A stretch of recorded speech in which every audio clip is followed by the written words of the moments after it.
Pabibilin ko kanina, sabi ko, bili ka nga ng 3 itlog at 1 sibuyas. Benta lang yung mantika. Magaling si Ate Princess Sara.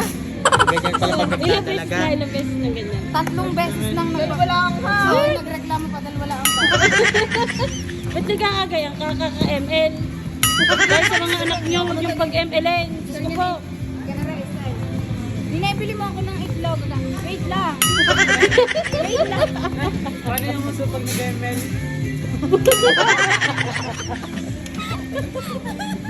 Magaling.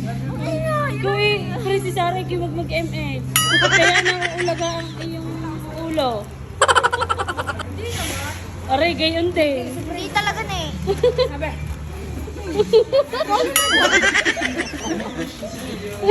Guys, pag uwi ko sa amin, gana rin style ko. Ubus ang money, walang natira.